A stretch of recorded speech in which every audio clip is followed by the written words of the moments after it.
Hey everybody, welcome to Graceway's Bible panel, and we are so glad that you're here.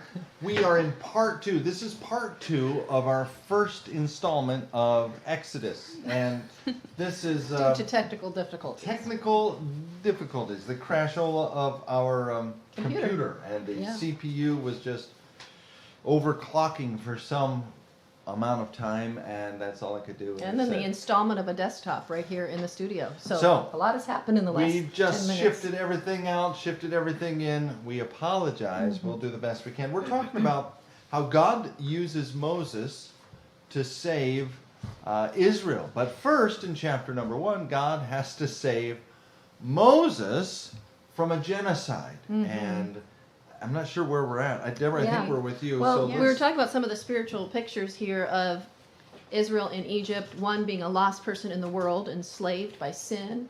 And then the other is a picture of the church, the suffering church in the world.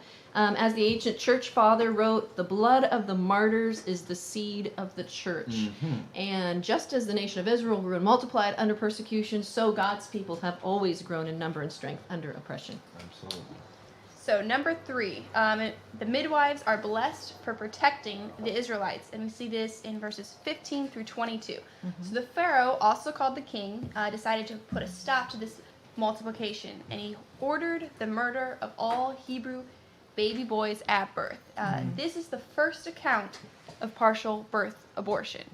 So here we have an example, a biblical example, an account of both racism and sexism used in the genocide of a people.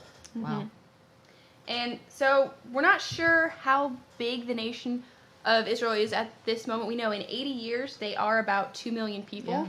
So surely there's not just 2 midwives unless they were the busiest, best midwives ever. Yeah. Actually, what they said may have